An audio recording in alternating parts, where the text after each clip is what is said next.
రైతు రుణమాఫీ. రైతు రుణమాఫీ ఈ రాష్ట్రంలో 5 ఏళ్ల కాలంలో మీరు చేశారా? నాబార్డు అంచనాల ప్రకారం, లేదంటే ఈ స్టేట్ లెవెల్ బ్యాంకర్స్ కమిటీ అంచనాల ప్రకారం సుమారు 87,000 కోట్లు రైతులకి ఆనాటికి అప్పు ఉంది. 5 ఏళ్ల కాలంలో మీరు ఇచ్చిన రుణమాఫీ మొత్తం 15,000 కోట్లు.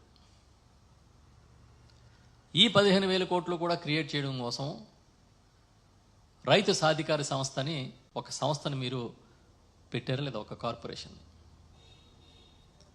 పెట్టి ఆ కార్పొరేషన్ ద్వారా ఫండ్స్ రేజ్ చేసి ఈ రుణమాఫీ అమలు చేయడానికి, ఇవ్వలేకపోయిన దానికి ఇచ్చామని ప్రజలను మభ్యపెట్టడం కోసం ఒక పసుపు పచ్చ బాండ్లు పేపర్లో ముద్రించి మళ్ళీ రైతులకి అవి చేతుల్లో పెట్టి పండగ చేసుకోమని మీరు చెప్పారా లేదా ఎన్నికల ముందు? మీరేమో రైతు సాధికారి సంస్థని, ఒక సంస్థని క్రియేట్ చేయొచ్చు,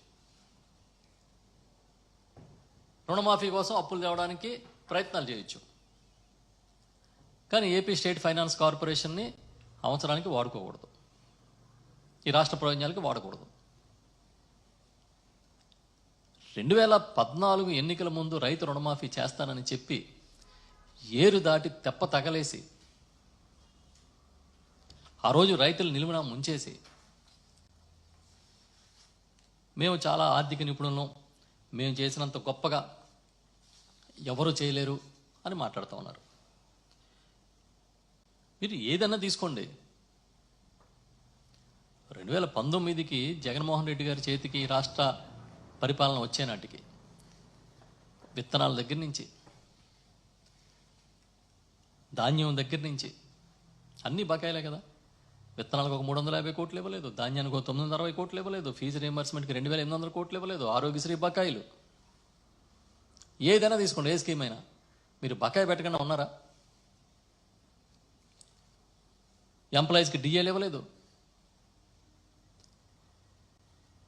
మళ్ళీ వచ్చి ఇప్పుడు మీరు ఏం చెప్తారంటే అసలు మాది చాలా గొప్ప ఆర్థిక నైపుణ్యం కలిగిన ప్రభుత్వం అని మీరు చెప్పాలని, మభ్య పెట్టాలని ప్రయత్నం చేస్తారు.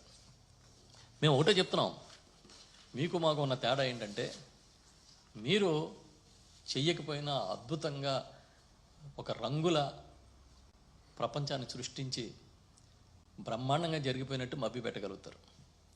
మా ప్రభుత్వం చేసినా చెప్పుకోలేని పరిస్థితి. మేము చెప్పినా మీ అనుకూల మీడియా దాన్ని ప్రజలకు చేరకుండా అబద్ధాలని ప్రచారం చేసి మీకోసం మీ కీర్తిని నిలబెట్టాలని నానా తంటాలు పడ్డం ఈ రాష్ట్రంలో మేము అందరం చూస్తూ ఉన్నాం.